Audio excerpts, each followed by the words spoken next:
What if I told you that while everyone's watching China and India, 6 cities are quietly assembling the most dangerous economic weapon the world has ever seen? These aren't the usual suspects. They're not in Silicon Valley or Wall Street. They're scattered across 7,641 islands in Southeast Asia, and they're about to flip the global economy upside down. Right now, as you watch this video, boardrooms in New York are panicking. London's financial district is scrambling. Shanghai's tech giants are looking over their shoulders. Because something unprecedented is happening in the Philippines, something that threatens to rewrite every rule about where power comes from and who gets to hold it. But here's the kicker. Most people don't even know it's happening. While the world debates AI and cryptocurrency, these 6 Filipino cities are building something far more powerful. They're constructing the infrastructure for the next global empire, and they're doing it in plain sight. You're about to discover how Manila became the secret nerve center controlling billions of dollars in global transactions. How Cebu transformed from a sleepy coastal town into a manufacturing powerhouse that could cripple international supply chains overnight. How Davao is positioning itself as the gateway to the most lucrative trade routes on Earth. The question isn't whether this will happen. The question is whether you'll be ready when it does. Let me start with something that will blow your mind. Every time you call customer service for a major American company, there's a 70% chance you're talking to someone in Manila. But that's just the surface. Deep beneath those call centers lies a network so sophisticated, so interconnected, that it processes more financial data than some entire countries. Manila isn't just answering your phone calls. It's become the invisible backbone of global business operations. Major banks, tech companies, and Fortune 500 corporations have quietly moved their most critical processes here. We're talking about loan approvals, fraud detection, medical diagnoses, legal research, and financial analysis that affects millions of people worldwide. But why Manila? The answer reveals the first piece of this economic puzzle. It's not just about cheap labor anymore. Manila has cracked the code on something economists call cognitive arbitrage. They've built a workforce that combines Western business education with Asian work ethic, English proficiency with cultural adaptability. And here's the scary part. They're doing it at scale. Walk through Makati's business district at 2 a.m. and you'll see something impossible anywhere else on Earth. Skyscrapers blazing with lights, thousands of people in business attire working through the night, managing the daytime operations of companies in New York, London, and Sydney. Manila never sleeps because it's living in multiple time zones simultaneously. This isn't just impressive, it's strategically brilliant. While other countries compete for manufacturing or tech development, Manila has captured something far more valuable: the nerve system of global business. They control the flow of information, the processing of decisions, and the execution of operations that keep the world economy running. If you're fascinated by these hidden power dynamics shaping our world, you want to stay plugged in for what's coming next. Hit that subscribe button and ring the notification bell, because we're about to uncover economic secrets that mainstream media won't touch. Trust me, you don't want to miss what's brewing in these next 5 cities. Now let's talk about Cebu, and this is where things get really interesting. While everyone was focused on China's manufacturing boom, Cebu was quietly building something different. They weren't trying to compete with China's volume. They were aiming for China's weaknesses. You see, China excels at mass production, but it struggles with flexibility. When global companies need to pivot quickly, when they need customized solutions, when they need manufacturing that can adapt in real time, China's massive factories become liabilities. That's where Cebu stepped in. Cebu has mastered what they call agile manufacturing. Small, flexible factories that can switch production lines overnight. A facility making electronic components for smartphones on Monday could be producing medical devices by Friday. This flexibility became their superpower, especially after the pandemic exposed the fragility of rigid supply chains. But Cebu's real genius lies in its positioning. It's not trying to be the world's factory. It's becoming the world's problem solver. When Apple needs a component manufactured quickly for a new product launch, when Samsung needs a specialized part that doesn't exist anywhere else, when Tesla needs a custom solution for their next innovation, they call Cebu. The numbers are staggering. Cebu's manufacturing output has grown 340% in the last 5 years. But more importantly, their profit margins are 3 times higher than traditional manufacturing hubs. Why? Because they're not selling products, they're selling solutions. And here's what makes this dangerous for established powers. Cebu is creating a manufacturing model that's completely scalable. Other Filipino cities are copying their approach, creating a network of agile manufacturing hubs that can outmaneuver traditional industrial giants. But manufacturing is just one piece of this puzzle. Let me tell you about Davao, and this might be the most shocking part of this entire story. Davao sits at one of the most strategic locations on Earth. It's the gateway between the Pacific and Indian Oceans, the bridge between Asia and Australia, the doorway to the fastest-growing trade routes in human history. But for decades, nobody paid attention to this sleeping giant. That changed when Rodrigo Duterte became president. Love him or hate him, Duterte understood Davao's potential better than anyone. He didn't just develop the city, he weaponized it. Today, Davao is becoming the Singapore of the South. Massive port facilities, state-of-the-art airports, digital infrastructure that rivals anything in Asia. But here's the twist. Unlike Singapore, which serves as a neutral hub, Davao is being designed as a control point. Think about this strategically. As tensions between the US and China escalate, as traditional trade routes become unreliable, as companies desperately search for alternatives to the Suez Canal and Strait of Malacca, Davao offers something unprecedented. A secure, efficient, Filipino-controlled gateway to the most lucrative markets on Earth. The implications are enormous. Countries that control trade routes control global economics.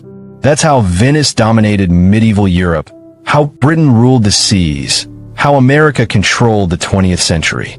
Now, Davao is positioning itself to control the 21st century's most critical trade flows. But there's more. Davao isn't just building ports and airports. It's creating what economists call a gravity well, a location so strategically valuable, so efficiently operated, that global trade naturally flows through it. Once established, these gravity wells are nearly impossible to displace. We're watching the birth of a new economic superpower, and most people don't even realize it's happening. Now, let's examine Iloilo. And this is where the story takes an unexpected turn. While other cities focused on obvious advantages like location or labor costs, Iloilo identified something far more subtle, but potentially more powerful: the future of work itself. Iloilo recognized that the global economy is shifting toward knowledge work, creative industries, and digital services. But instead of competing directly with established tech hubs, they took a different approach. They decided to become the world's capital of human potential. Here's how it works. Iloilo has the highest concentration of universities per capita in Southeast Asia. But these aren't just any universities. They're institutions specifically designed to produce what economists call hybrid professionals. People who combine technical skills with cultural intelligence, analytical thinking with creative problem solving, global perspective with local expertise. The results are remarkable. Iloilo graduates aren't just getting jobs, they're creating entire industries. They're launching startups that solve problems nobody else even recognized existed. They're developing technologies that bridge gaps between different cultures and markets. They're becoming the human capital that powers the new global economy. But Iloilo's real innovation is their approach to remote work. While other cities struggle with brain drain, Iloilo has figured out how to keep their talent while connecting them to global opportunities. They've created a model where their best minds can work for companies anywhere in the world without leaving home. This is revolutionary. Traditionally, talented people had to choose between opportunity and community. Iloilo has eliminated that choice. They're proving that you can build a world-class economy without sacrificing local culture or community bonds. Let's talk about Kagayan de Oro, and this might be the most underestimated piece of this entire puzzle. While everyone focuses on flashy tech hubs and manufacturing centers, Kagayan de Oro has quietly become something far more fundamental: the logistics nerve center of Southeast Asia. You see, modern economies don't just run on production or innovation. They run on movement. The ability to get goods, services, people, and information from point A to point B faster, cheaper, and more reliably than anyone else. That's what Kagayan de Oro has mastered. Positioned perfectly in northern Mindanao, Kagayan de Oro controls the flow of goods between the major islands, between the Philippines and its neighbors, between Asia and the broader Pacific region. But they haven't just relied on geography. They've built the most sophisticated logistics network in Southeast Asia. We're talking about AI-powered supply chain management, real-time cargo tracking systems, predictive maintenance for transportation infrastructure, and automated customs processing that can clear shipments faster than anywhere else in the region. This isn't just efficient, it's strategically dominant. Here's why this matters. In the global economy, speed equals profit. A company that can move goods 20% faster than competitors doesn't just make 20% more money. They can charge premium prices, enter markets first, and respond to changes before competitors even know what's happening. Kagayan de Oro has become the speed advantage that Filipino companies use to outmaneuver global giants.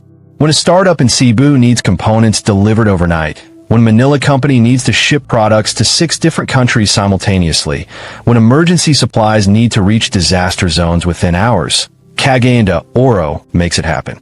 But there's a darker implication here. Control of logistics means control of economic pressure points. In a crisis, Kagayan de Oro could accelerate friendly trade while slowing hostile shipments. They could prioritize strategic industries while constraining competitors. They've built the infrastructure to wage economic warfare through logistics alone. Finally, let's discuss Baguio, and this is where everything comes together in ways that will shock you. Baguio doesn't look like an economic powerhouse.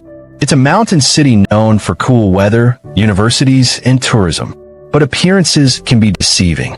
Baguio has become the secret weapon that ties all these other cities together. Here's what makes Baguio unique. It's become the unofficial capital of Filipino intellectual property. The research universities, the think tanks, the innovation labs, the patent offices, all the institutions that create and protect intellectual property have gravitated toward Baguio's academic environment. But Baguio's real power lies in something economists call knowledge integration. While other cities specialize in specific industries, Baguio specializes in connecting different types of knowledge. They take innovations from Manila's business services, combine them with Cebu's manufacturing insights, integrate Davo's trade intelligence, blend in Iloilo's human capital development, and coordinate with Kagayan de Oro's logistics expertise. The result is something unprecedented, a distributed innovation network that operates as a single economic organism. Each city provides specialized capabilities, but Baguio provides the intelligence that coordinates their interactions. This is how empires are really built, not through conquest or domination, but through integration and coordination. The Romans didn't just build roads. They built a system of roads that connected diverse regions into a unified economic force. The British didn't just control trade routes. They created a network of trade routes that amplified each other's value. Now, these 6 Filipino cities are creating something similar, but far more sophisticated. A network of economic capabilities that becomes exponentially more powerful when they work together. But here's the most shocking part. This isn't accidental. This coordination, this integration, this strategic positioning, it's all deliberate. There's a master plan behind this economic empire, and the people executing it have been thinking decades ahead. Consider the timeline. Manila's business services boom started in the early 2000s. Cebu's manufacturing transformation began around 2010. Davo's infrastructure development accelerated in 2016. Iloilo's education initiatives launched in 2018. Kagayan de Oro's logistics network reached critical mass in 2020. Baguio's knowledge integration platform became operational in 2022. Each phase built on the previous ones. Each city's development created opportunities for the others. Each capability gap was systematically filled by the next city in the sequence. This isn't just economic development. This is economic engineering on a scale that rivals anything in history. And here's what makes this terrifying for established powers. It's almost impossible to stop. You can't sanction a distributed network the way you can sanction a single country. You can't disrupt a flexible system the way you can disrupt a rigid one. You can't compete with coordination using competition alone. The traditional economic superpowers built their dominance on control.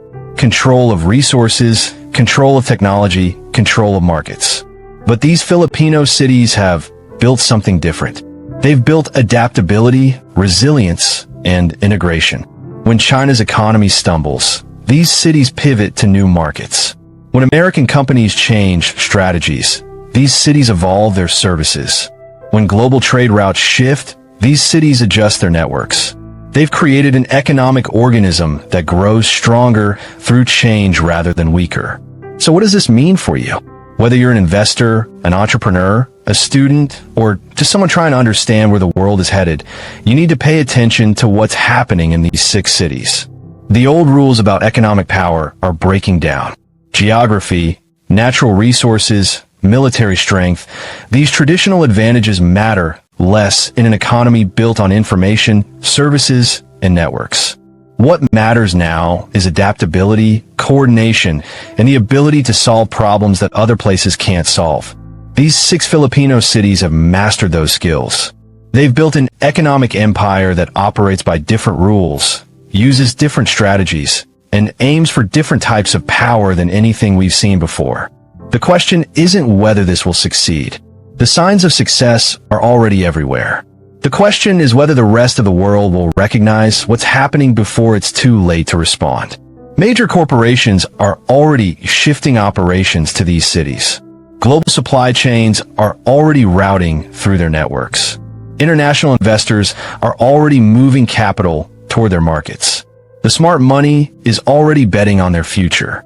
The only question left is this: will you be part of this transformation, or will you be disrupted by it? If you've made it this far, you clearly understand that the world is changing faster than most people realize.